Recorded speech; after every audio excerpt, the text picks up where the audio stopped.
श्री राम जय राम जय जय राम। राधे श्याम जय जय राधे श्याम। श्री गणेशाय नमः।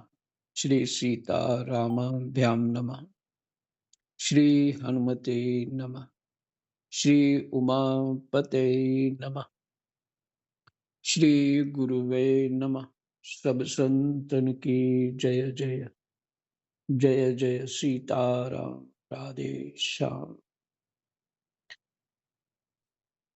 श्रीमद् भागवत महापुराण तीसरा स्कंध 6वां अध्याय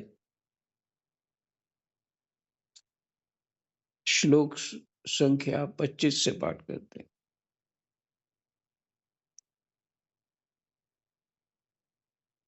कृष्णाय वासुदेवाय हरये परमात्मने प्रणतः क्लेशनाशाय गोविंदाय नमो नमः।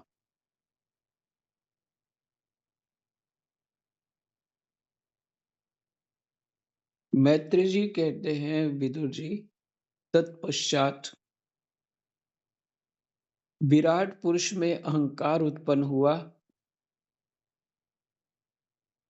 इस अपने आश्रय में क्रिया शक्ति सहित अभिमान ने प्रवेश किया। अभिमान कौन है? रुद्र।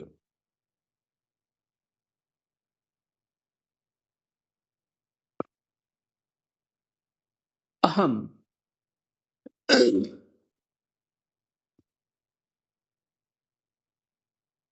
इससे जीव अपने कर्तव्य को स्वीकार करता है।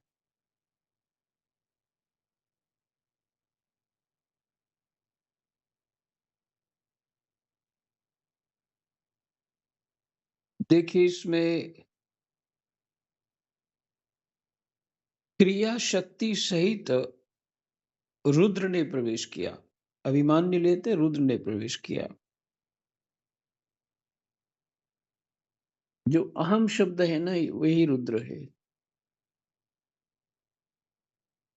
माने वो अंश रूप शक्ति।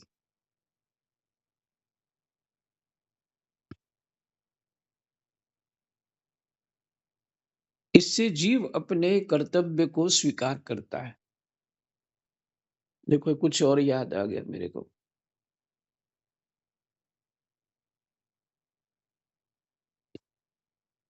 एक महात्मा मुझे उत्तरकाशी के, बहुत अच्छे साधक,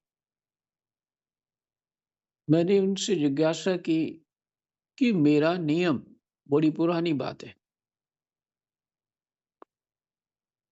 30 साल पहले की होगी, मेरा नियम बार बार जो है वो खंडित हो जाता है, क्या करूं? तो महात्मा ने कहा कि एक स्तोत्र है, राम रक्षा स्तोत्र, उसका पाठ करिए। 21 पाठ करने हैं। रात को 11 बजे शुरू करना है तो 1 बजे पूरे होंगे। तिल का तेल जलाना है, 11 मुनक्के रखने हैं, 21 मुनक्के रखने हैं और 11 दिन करना है नवरात्रों में। और 11 ही गुलाब के फूल होने चाहिए। मैंने कहा, ठीक है। कहते इसको करिए नवरात्रों में। तो मैंने आरंभ किया, लाभ तो हुआ वास्तव में। तो एक तो कहा कि वो तिल के तेल का जो दीपक हुआ उसी की लौ में पाठ करना है। एक राम रक्षा स्तोत्र ये है जो सब जानते हैं, पर वो रामानंद स्वामी का निर्मित स्तोत्र है, राम रक्षा स्तोत्र। उसको अध्यात्म राम रक्षा स्तोत्र बोलते हैं। और उसमें सारा अध्यात्म ही है। तो किया, वास्तव में उनकी वाणी में बहुत प्रभाव, और जो चित्त लगने लगा, मैंने बार-बार किसी न किसी विघ्न से टूटते रहते थे, जो नियम होते थे। तो तो उसमें किसके सामने करना है? भगवान शंकर जी के सामने। तो उसके लिए या तो शंकर जी के शिवालय में करो, अगर नहीं कोई सुविधा ऐसी है तो शंकर जी का चित्रपट रखो।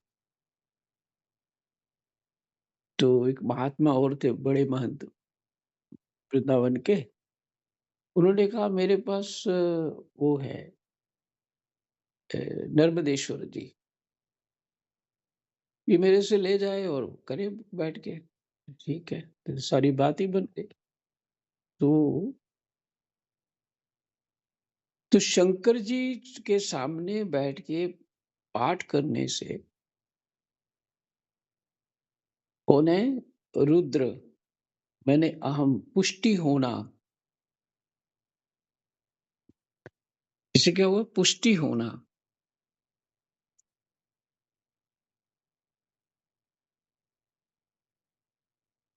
एक प्रकार के शंकर जी साक्षी हो गए, दूसरे शब्दों में। तो उनको प्रणाम करके, उनकी सेवा करके फिर पाठ करना होता था।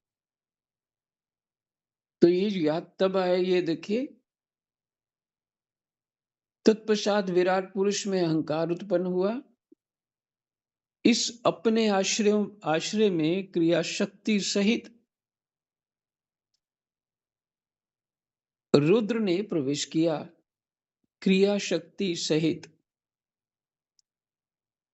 इससे जीव अपने कर्तव्य को स्वीकार करता है।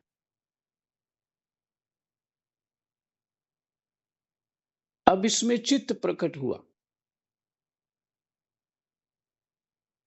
इस थोड़ा सूक्ष्म बातें अध्यात्म की, जो मैंने अपनी बात बताई और उनके सामने, भगवान शंकर जी के सामने करने से, यहाँ तक कि रामायण का पाठ भी शंकर जी को सुनाना चाहिए, पुष्टि होती है। और दूसरा नर्मदेश्वर। और तीसरी बात कि नर्मदा किनारे, नर्मदा कहाँ से है? भगवान शंकर से। तो नर्मदा किनारे जो भी कोई भजन करता है उसको बहुत लाभ होता है। अधिकतर सिद्धियां वहीं से मिलती हैं, नर्मदा किनारे। और अभी भी लोग वहां परिक्रमा करते रहते हैं। 3,300 किलोमीटर की वो परिक्रमा है, पैदल करते हैं। रास्ते में लोग सहयोग भी करते हैं, छोटी छोटी कुटिया आश्रम है जो उनको रास्ते में खाना दे देते हैं। इस तरह से बहुत अनुभूतियां होती हैं वहां पे लोगों को।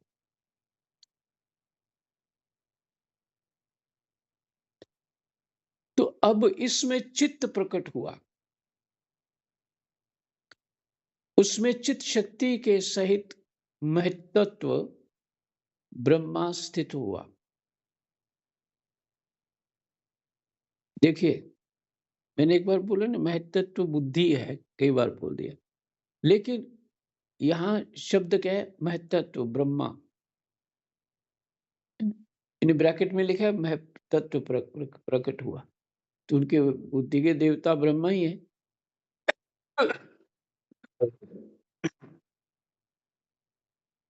उसमें चित्त शक्ति के सहित महत्त्व स्थित हुआ। लिख ले, जिन्होंने इसके अर्थ किए हैं ना श्लोकों के, बहुत सूझबूझ से किए। महत्त्व ब्रह्मा। अब जो पाठ करते रहते हैं उनको बहुत कुछ खुल जाएगा यहाँ से, उन्हें समझ में आएगा। थोड़ा उसको एक्सप्लेन करना कठिन हो जाता है कि सूक्ष्म बातें। तो उसमें चित्त शक्ति के सहित चित्त प्रकट हुआ और फिर चित्त शक्ति के सहित महतत्व अर्थात ब्रह्मा स्थित हुआ। इस चित्त शक्ति से जीव विज्ञान मन चेतना को उपलब्ध करता है। चित्त शक्ति से जीव चेतना को उपलब्ध करता है अर्थात विज्ञान को उपलब्ध करता है, लाभ लेता है उसका चित्त शक्ति से। ये जो मन बुद्धि चित्त अहंकार शब्द आते हैं ना, उसकी शुद्धि के लिए हम पाठ करते हैं, भजन करते हैं। एक आप सब लोग बड़ा लंबे समय से सुन रहे हैं मेरे को, तो वो मेरे को नहीं सुन रहे, भागवत जी को सुन रहे हैं। तो ये जो अभ्यास है, ये अद्भुत वस्तु है, अद्भुत। ये अभ्यास सभी प्रकार के संस्कारों को नष्ट कर देगा, जो भी माया से हमें पहुंचाने वाले, माया में पहुंचाने वाले, वो सारे संस्कार नष्ट कर देगा। श्री मथुरादास भक्तमाली जी कहते थे, 1 घंटा शाम को वृंदावन में राम जेवाई सत्संग हाल में, वहां एक ब्रजवासी की दुकान है, उसके सामने है वो। तो राम जेवाई सत्संग हाल में हम उनके पास भक्तमाल सुनने जाया करते थे। तो वो अक्सर ये बात कहते सबको, वो इस तरह से टोन बोलने की थी उनके, बहुत पतले थे, बहुत पतले थे। उनके स्किन हड्डियों के ऊपर चिपकी रहती थी। कान के पीछे मसल्स थे ही नहीं, उंगलियां भीतर चले जाएंगे। तो वो कहते बड़ी मीठी आवाज में, ओजपूर्ण आवाज में बोलते थे, कहते कि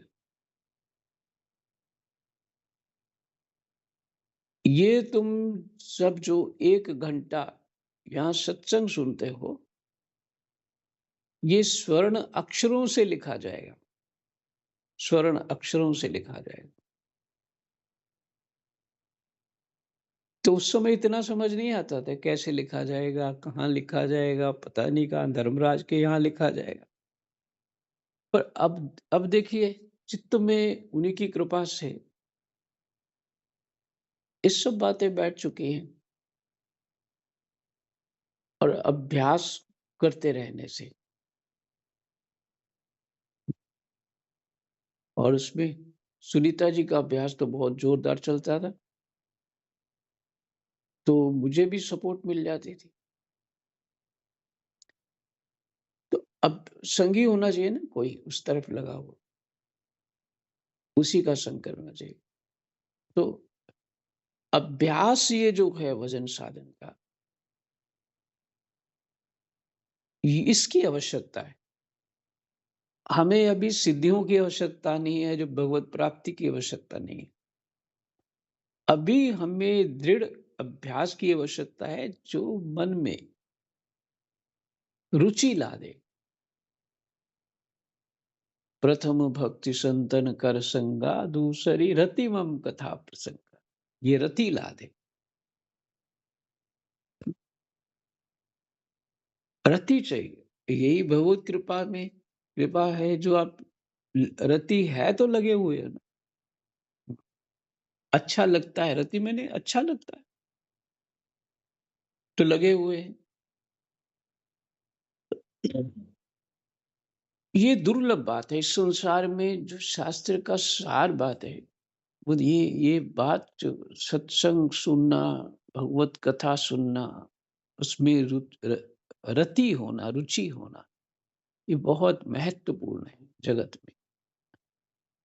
अमूल्य निधि कह लीजिए। ऐसे नहीं समझ आता, क्योंकि है ना, जब यहाँ से शुरू किया था मैंने, चित्त शक्ति, तो चित्त की शुद्धि कैसे होगी? इसी भगवान की कथा से, भगवान के गुणानुवाद से, भगवान की सेवा से, ये तभी चित्त शुद्धि होगी। चित्त शुद्धि, ये अंतःकरण शुद्धि होने पर भक्ति प्राप्त होती है। तो भक्ति प्राप्त हो तो ज्ञान वैराग्य स्वतः ही उनके बच्चे भक्ति के। जैसे महापुरुषों के पास भक्ति है, तो उनका चित्त शुद्धि इतनी अच्छी थी। तो वो बताए ना, भक्ति 4 प्रकार की होती है, तो अभी हम उसी में हैं। कभी अपनी परेशानी को लेके भगवान को कहते हैं, कभी धन को लेके कहते हैं, कभी कुछ और बात को। तो ये सभी कुछ, ऐसा नहीं है कि मत कहो, नहीं कहो, जो भी, जो जहाँ जो अपनी जो स्थिति है उसके अनुसार कहना चाहिए। हमारी स्थिति वैसी हो ना हो और हम सिद्धों वाली बातें करें, वो ठीक नहीं है। तो चित्त शक्ति जो है हमारी,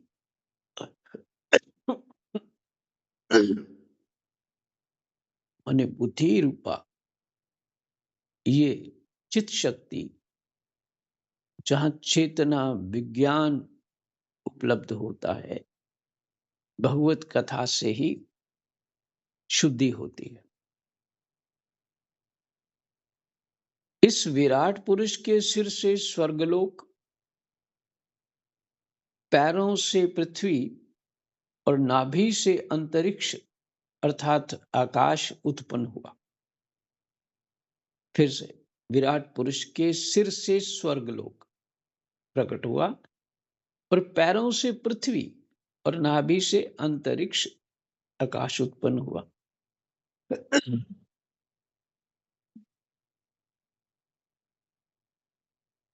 एक गीता प्रेस का छोटा सा ग्रंथ है, उसका नाम है नित्य कर्म पद्धति, तो सबके पास होना चाहिए। उसमें इसमें सारी बातें बताई है, क्या करना चाहिए, कब क्या करना चाहिए, सब बताया, नित्य कर्म पद्धति। तो उसको पढ़ना चाहिए। तो उसमें अपने योग्य जो बातें हों वो तो याद कर ले, जो कर सकते हैं, जो नहीं है उसको छोड़ दे। हवन इत्यादि भी है, कई प्रकार की स्तुतियां और कई बहुत कुछ है उसके कर्म कांड। लेकिन कुछ बातें बड़ी अनमोल है उसमें, जो एक अपनी स्थिति के अनुसार वो कर सकता है, लेकिन नहीं भी करे तो समझ तो आ ही सकता है। सुबह उठ के जो जो दीर्घ आयु वाले ऋषि हैं, उनके नाम आते हैं। सबसे प्रथम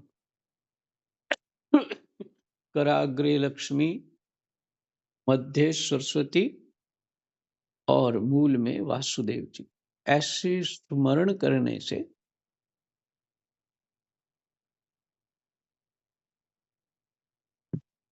और फिर मुख पे हाथ लगाना होता है। फिर जिस नासिका, हमारे नाक में अगर लेफ्ट साइड से हवा निकल रही है, माने वो ज्यादा, जो नासिका जिस तरफ से हवा ज्यादा निकल रही हो, तो वही पैर पहले रखना चाहिए। और पैर रखने से पहले पृथ्वी को हाथ से छू करके सिर पे लगाना चाहिए, प्रणाम करना चाहिए। तो क्या हुआ, इस विराट पुरुष के सिर से स्वर्गलोक, पैरों से पृथ्वी, तो भगवान के पैरों को स्पर्श हो गया ना। और नाभि से अंतरिक्ष आकाश उत्पन्न हुआ।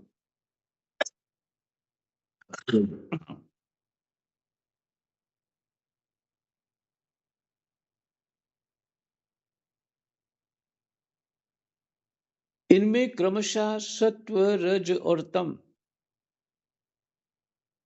इन 3 गुणों के परिणाम रूप देवता, मनुष्य और प्रेत आदि देखे जाते हैं। क्रमशः मैंने संख्या पूर्वक 1, 2, 3 की संख्या जैसे है, सीरियल वाइज 1, 2, 3 प्रथम हो गए सत्व, रज और तम। ये क्रमशः 3 गुणों के परिणाम रूप देवता, तीनों गुणों के परिणाम रूप जो देवता, मनुष्य और प्रेत आदि देखे जाते हैं।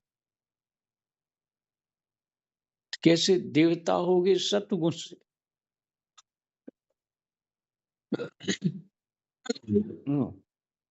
देवता हो गए सत्वगुण से, और मनुष्य हो गए रजोगुण से,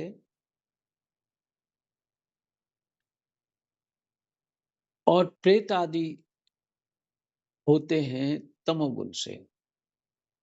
तो जिनके स्वभाव अटपटे हैं वो मनुष्य होते हुए भी प्रेत ही है। जिनके स्वभाव विशेष सत्वगुणी संत लोग हैं वो मनुष्य होते हुए भी देवता ही है।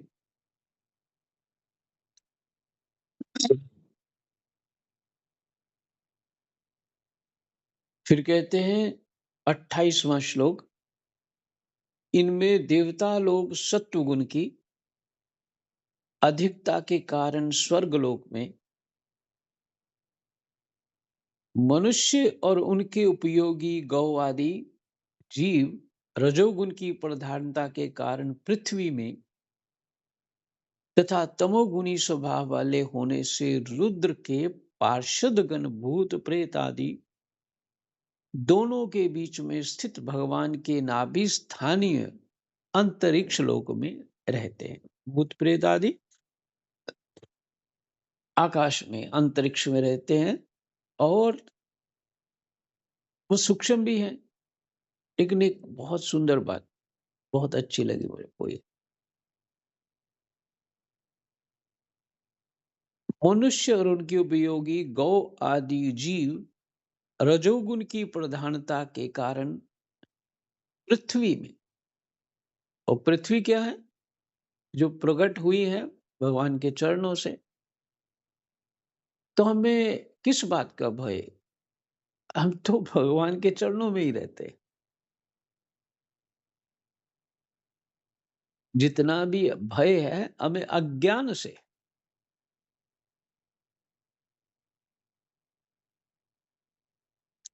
है, इसीलिए तो कहते हैं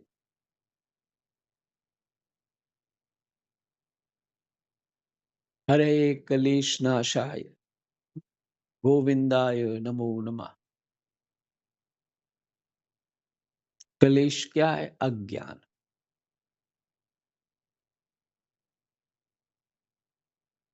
उस पृथ्वी पे रहते हैं जो भगवान के चरणों से प्रकट है, मतलब चरण ही है भगवान के।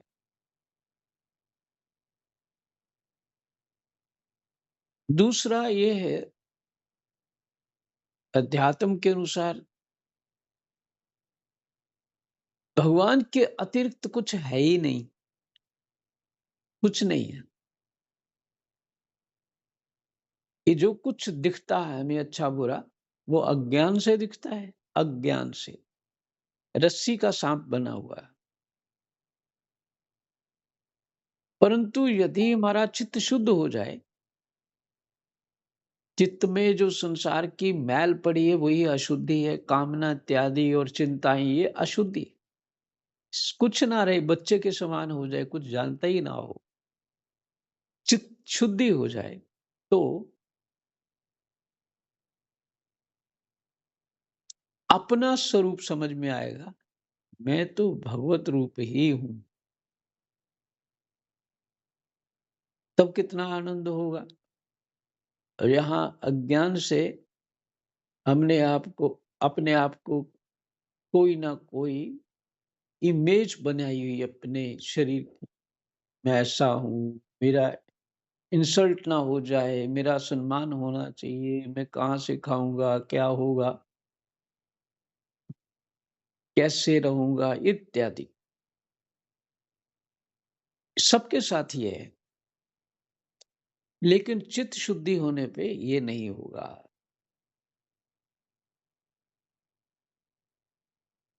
ऐसा नहीं कि वो जीव कर्म नहीं करता। आप जानते ही हैं,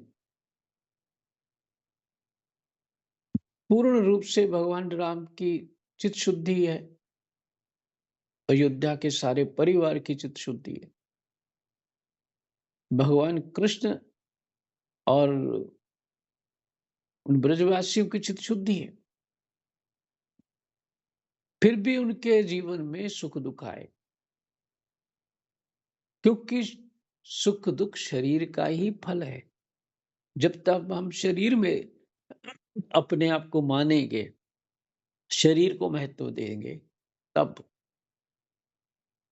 हमें लगेगा कि मुझे दुःख हो रहा है। शरीर मैं हूँ तो फिर कहेंगे मुझे दुःख हो रहा है। तो शरीर है, सभी आपने सुना विराट पुरुष की उत्पत्ति, कौन-कौन से देवता कहाँ-कहाँ पे हैं, प्राण भी अपना नहीं है, आँख, नाक, कान जो भी आपको है, बुद्धि इत्यादि वो भी अपना नहीं, वो भी ब्रह्मा है। तुम कौन हो? अगर इस दृष्टि से देखा जाए तो तुम कौन हो बीच में कि मैं ये हूँ? मूर्खता, मूर्खता ही हूँ मैं और कुछ नहीं। कल्पना की अपनी इमेज की और फिर उस तरह स्थापित की। जब बच्चा था तब क्या था? जो छोटा था तब क्या था? कुछ जानता ही नहीं था। बाद में ही सब लर्न किया मैं ये हूँ, वो हूँ, ये बनना है, वो बनना है, ऐसा होना है, ये करना है। बाद में ही किया ना। तो वही मैल चढ़ाई हुई है, शरीर बड़ा हो गया और उसके बाद जो संसार सीख लिया बस अपना वही रुद्र रूपी अहम बीच में बैठा है। वो ही मनाता रहता है कि हाँ, मैं ये हूँ, मेरा ये कर्तव्य है, ऐसा करना है, वैसा करना है और इसी 84 के चक्कर में पड़ा हुआ। तो है ना गुरुवाणी का शब्द हऊँ मैं त्याग, बहुत अच्छा शब्द है। हऊँ मैं त्याग। तो सत्व गुण विशेष होने में हऊँ मैं त्याग, सत्संग से हऊँ मैं त्याग होता है।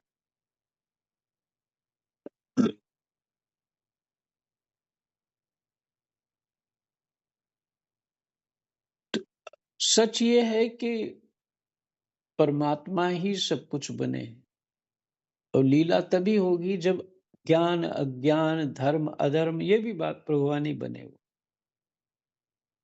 तो मेरी इस सब बातों जो जो बात कह रहा हूँ कि जो लोग डर गए हैं, पता नहीं क्या होगा मरने के बाद, पता नहीं क्या हो। अरे क्या होना मरने के बाद?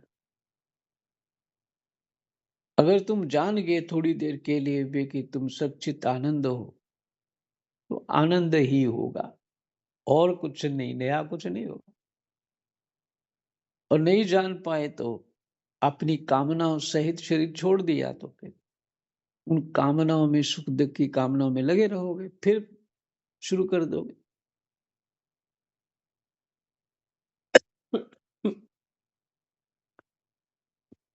जब सब कुछ परमात्मा तो हम कोई अलग तो है नहीं, इसलिए कहते हैं हम भगवान के अंश हैं।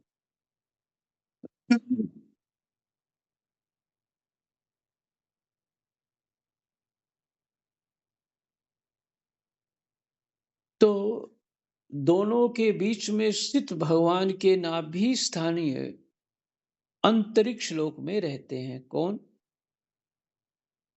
ये रुद्र के पार्षद गण भूत प्रेत आदि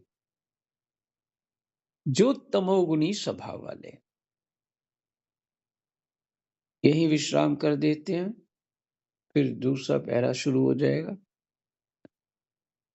और अभी तो पाठ है 40 श्लोक, तो हमें तो 29 श्लोक तक ही पाठ किया है। ठीक है।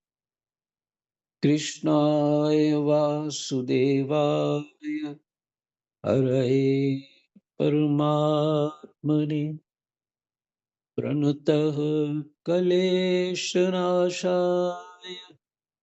गोविन्दाय नमो नमः। जय जय।